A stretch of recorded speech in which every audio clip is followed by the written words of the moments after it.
30. Governor. The Constitution of India envisages the same pattern of government in the states as that for the centre, that is, a parliamentary system. Part 6 of the Constitution deals with the government in the states. Articles 153 to 167 in Part 6 of the Constitution deal with the state executive. The state executive consists of the governor, the chief minister, the council of ministers and the advocate general of the state. Thus, there is no office of vice-governor in the state, like that of vice president at the center. The governor is the chief executive head of the state, but, like the president, he is a nominal executive head, titular or constitutional head. The governor also acts as an agent of the central government. Therefore, the office of governor has a dual role. Usually, there is a governor for each state, but the 7th Constitutional Amendment Act of 1956 facilitated the appointment of the same person as a governor for 2 or more states. Appointment of governor. The governor is neither directly elected by the people nor indirectly elected by a specially constituted electoral college, as is the case with the president. He is appointed by the president by warrant under his hand and seal.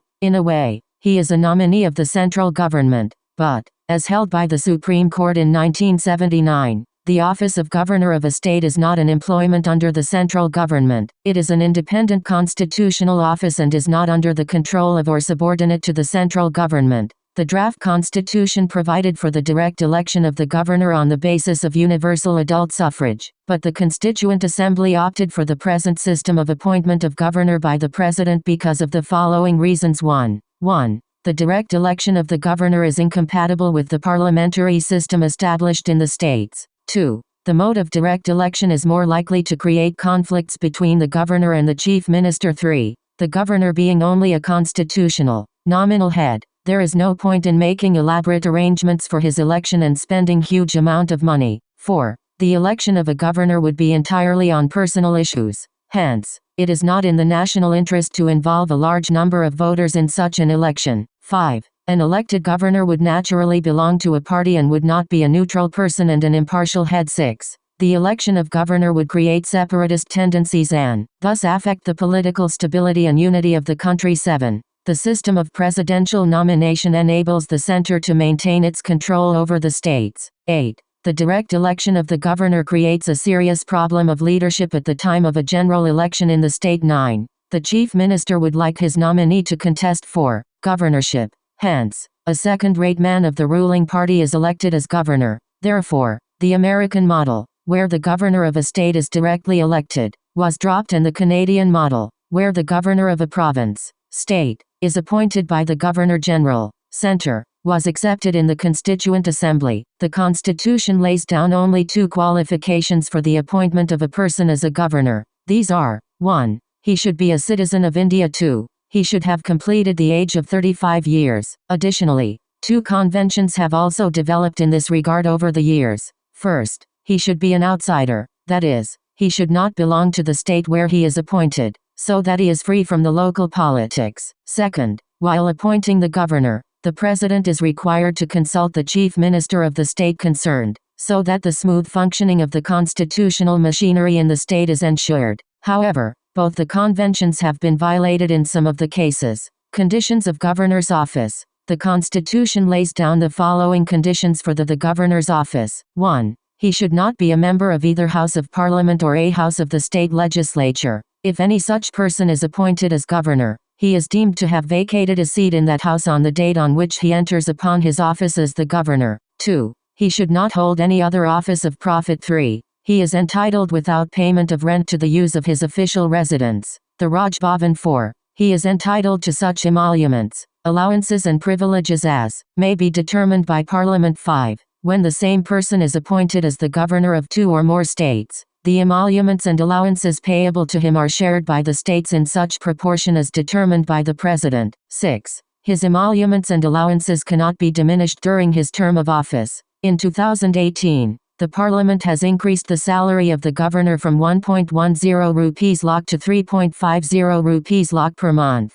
2. Like the president, the governor is also entitled to a number of privileges and immunities. He enjoys personal immunity from legal liability for his official acts. During his term of office, he is immune from any criminal proceedings. Even in respect of his personal acts, he cannot be arrested or imprisoned. However, After giving 2 months' notice, civil proceedings can be instituted against him during his term of office in respect of his personal acts. Before entering upon his office, the governor has to make and subscribe to an oath or affirmation. In his oath, the governor swears a. To faithfully execute the office, b. To preserve, protect and defend the Constitution and the law, and c. To devote himself to the service and well-being of the people of the state. The oath of office to the governor is administered by the Chief Justice of the concerned state high court and in his absence, the senior-most judge of that court available. Every person discharging the functions of the governor also undertakes the similar oath or affirmation. Term of governor's office. A governor holds office for a term of 5 years from the date on which he enters upon his office. However, this term of 5 years is subject to the pleasure of the president. Further, he can resign at any time by addressing a resignation letter to the president. The Supreme Court held that the pleasure of the president is not justifiable. The governor has no security of tenure and no fixed term of office. He may be removed by the president at any time. 3. The Constitution does not lay down any grounds upon which a governor may be removed by the president. Hence, the National Front government headed by V.P. Singh, 1989, asked all the governors to resign as they were appointed by the Congress government. Eventually, some of the governors were replaced and some were allowed to continue. The same thing was repeated in 1991, when the Congress government headed by P.V. Narasimha Rao changed 14 governors appointed by the V.P. Singh and Chandrasekhar governments. The president may transfer a governor appointed to one state to another state for the rest of the term.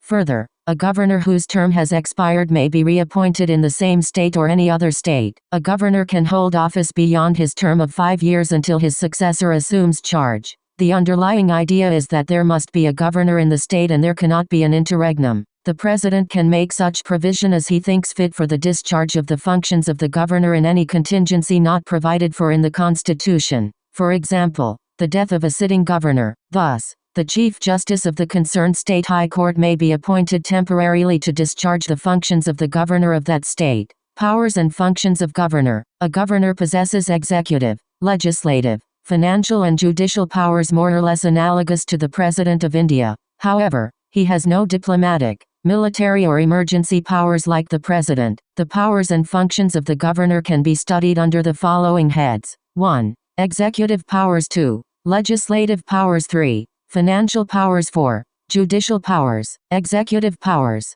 The executive powers and functions of the governor are: 1. All executive actions of the government of a state are formally taken in his name. 2. He can make rules specifying the manner in which the orders and other instruments made and executed in his name shall be authenticated. 3. He can make rules for more convenient transaction of the business of a state government and for the allocation among the ministers of the said business. 4. He appoints the chief minister and other ministers. They also hold office during his pleasure. There should be a tribal welfare minister in the states of Chhattisgarh, Jharkhand, Madhya Pradesh and Odisha appointed by him. The state of Bihar was excluded from this provision by the 94th Amendment Act of 2006. 5. He appoints the Advocate General of a state and determines his remuneration. The Advocate General holds office during the pleasure of the governor. 6. He appoints the State Election Commissioner and determines his conditions of service and tenure of office. However, the State Election Commissioner can be removed only in like manner and on the like grounds as a judge of a high court. 7.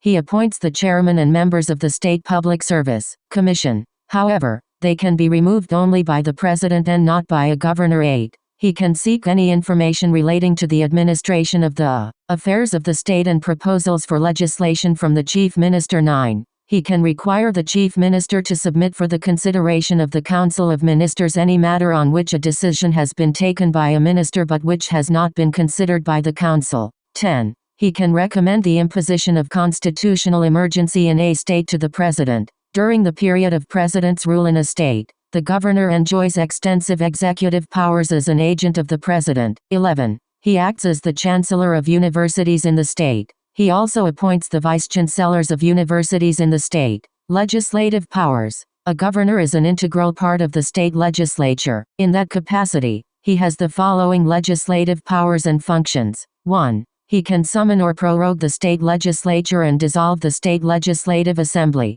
2. He can address the state legislature at the commencement of the first session after each general election and the first session of each year. 3. He can send messages to the House or Houses of the state legislature with respect to a bill pending in the legislature or otherwise for. He can appoint any member of the state legislative assembly to preside over its proceedings when the offices of both the Speaker and the Deputy Speaker fall vacant. Similarly, he can appoint any member of the state legislature council to preside over its proceedings when the offices of both chairman and deputy chairman fall vacant. 5. He nominates 1/6 of the members of the state legislative council from amongst persons having special knowledge or practical experience in literature, science, art, cooperative movement and social service. 6. He can nominate 1 member to the state legislature assembly from the Anglo-Indian community. 7. He decides on the question of disqualification of members of the state legislature in consultation with the Election Commission. 8.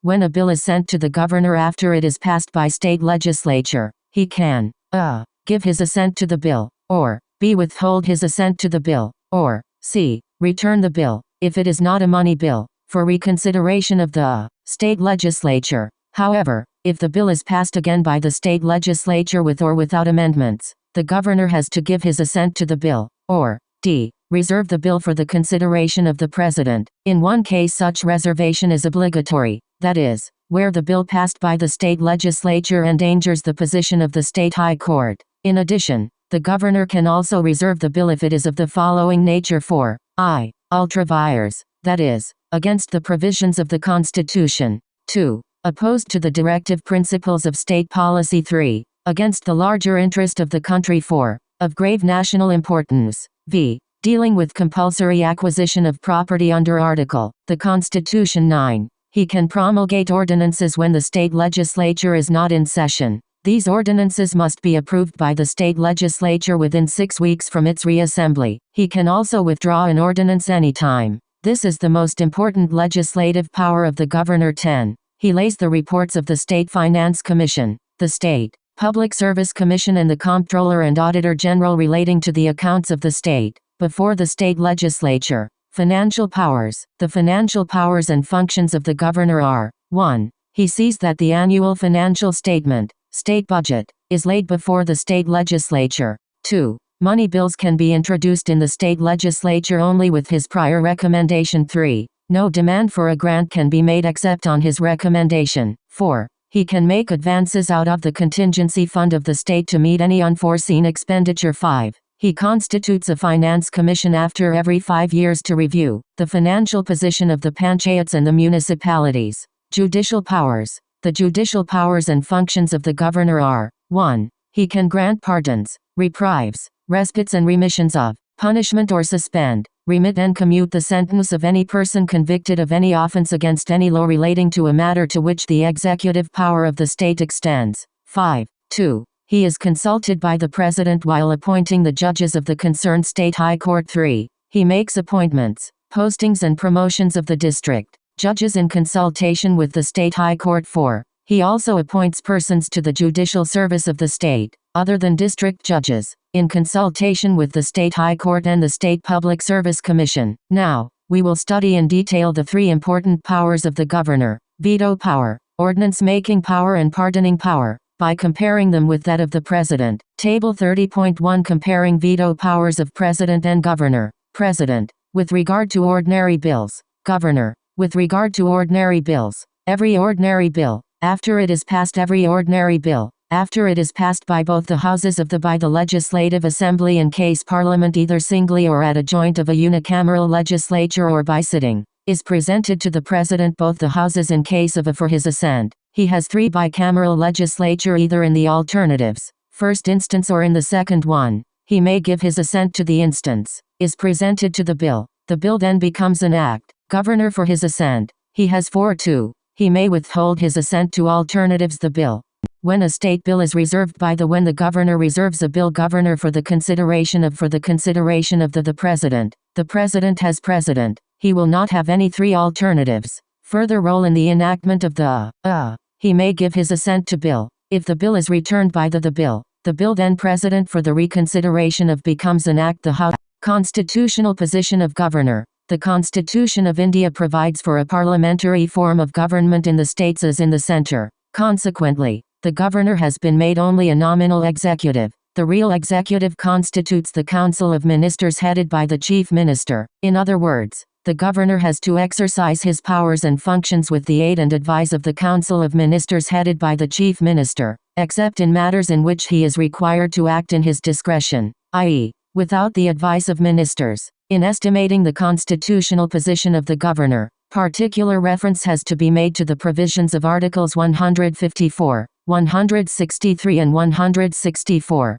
These are, the executive power of the state shall be vested in the governor and shall be exercised by him either directly or through officers subordinate to him in accordance with this constitution. Article 154, b. There shall be a council of ministers with the chief minister as the head to aid and advise the governor in the exercise of his functions, except in so far as he is required to exercise his functions in his discretion. Article 163, c. The Council of Ministers shall be collectively responsible to the Legislative Assembly of the state. Article 164. This provision is the foundation of the parliamentary system of government in the state. From the above, it is clear that constitutional position of the governor differs from that of the president in the following two respects. 6. 1. While the Constitution envisages the possibility of the governor acting at times in his discretion, no such possibility has been envisaged for the president. 2. After the 42nd Constitutional Amendment, 1976,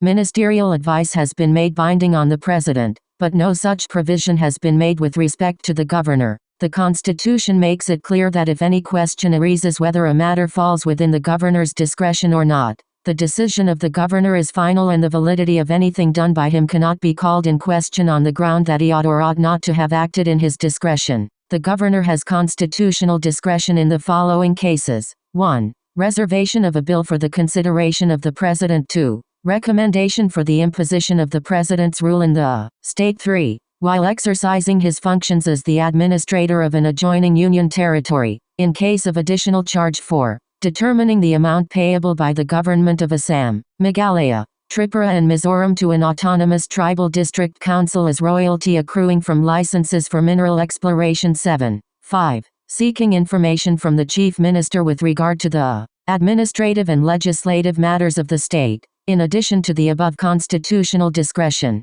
i.e., the express discretion mentioned in the Constitution. The Governor, like the President, also has situational discretion, i.e., the hidden discretion derived from the exigencies of a prevailing political situation, in the following cases. 1. Appointment of Chief Minister when no party has a clear-cut majority in the state legislative assembly or when the Chief Minister in office dies suddenly and there is no obvious successor. 2. Dismissal of the Council of Ministers when it cannot prove the confidence of the state legislative assembly. 3. Dissolution of the state legislative assembly if the Council of Ministers has lost its majority. Table 30.4 Articles related to Governor at a glance. Article number 153, 154, 155, 156, 157, 158, 159, 160, 161, 162, 163, 164,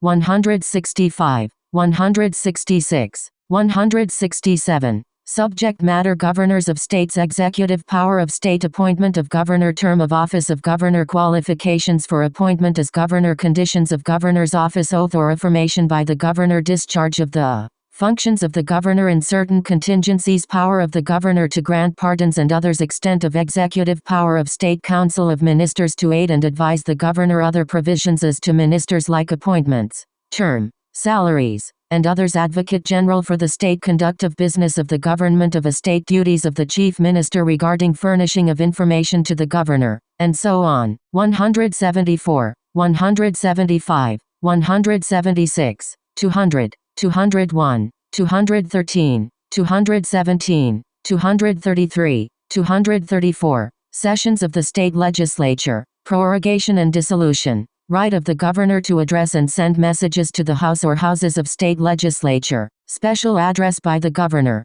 Assent to bills, i.e. assent of the governor to the bills passed by the state legislature. Bills reserved by the governor for consideration of the president. Power of governor to promulgate ordinances. Governor being consulted by the president in the matter of the appointments of the judges of the high courts. Appointment of district judges by the governor. Appointments of persons, other than district judges, to the judicial service of the state by the governor. Moreover, the governor has certain special responsibilities to discharge according to the directions issued by the president. In this regard, the governor, though has to consult the council of ministers led by the chief minister, acts finally on his discretion. They are as follows. 1. Maharashtra establishment of separate development boards 4. Vidarbha and Marathwada 2. Gujarat establishment of separate development boards 4. Saurashtra and Kutch 3. Nagaland with respect to law and order in the state for so long as the internal disturbance in the Naga Hills Tunsang area continues. 4. Assam with respect to the administration of tribal areas 5. Manipur regarding the administration of the hill areas in the state 6.